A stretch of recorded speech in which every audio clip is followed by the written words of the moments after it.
ជាតិមនុស្សជាន់ខ្ពស់កាលពីបុរាណគេសតតែបានជួបព្រះភង្គវី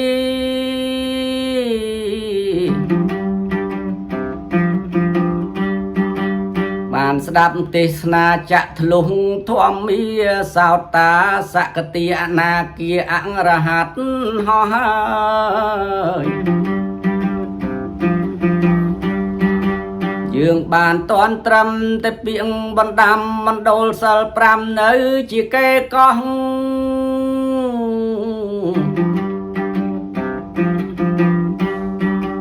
កិច្ចការកងកម្មចាំមិនបានអង្គរក្សារបស់ដែលជារឿង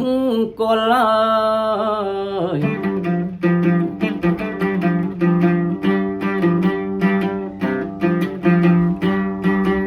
សិល5រក្សាឲ្យបានម៉ត់ចត់កុសលកម្មបត់10លើកមកតម្កល់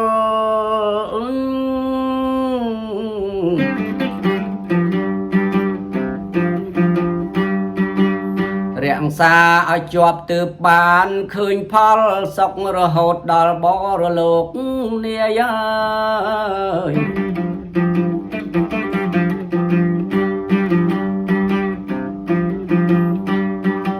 ខ្លួនខ្ញុំកំណើតកូនអ្នកចំការដឹងតាមសិក្សាមិនមែនបែកធ្លាយ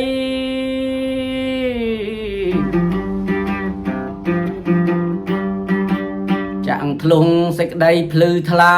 ពន់រាយដូចប្រាជ្ញព្រេងនាយល្អសមម៉ត់មងអើយ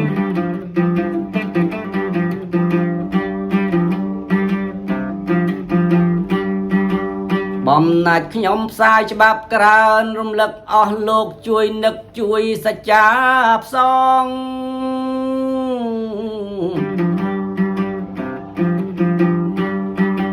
ធ្វើបន់ចែកផលឲ្យដល់ខ្ញុំផងនឹកឈ្មោះម្ដងទៅតាមកាលគ្រា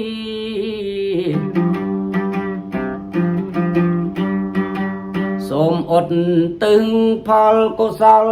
ចេតនាជូនព្រះបិតាដែលអស់ជនមី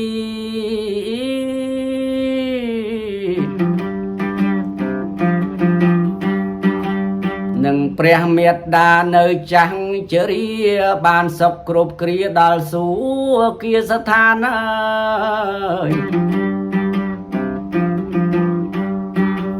ហើយសូមបាននៅឧបនិស្ស័យខំវិចិត្រច្នៃជូនញាតិសន្តាន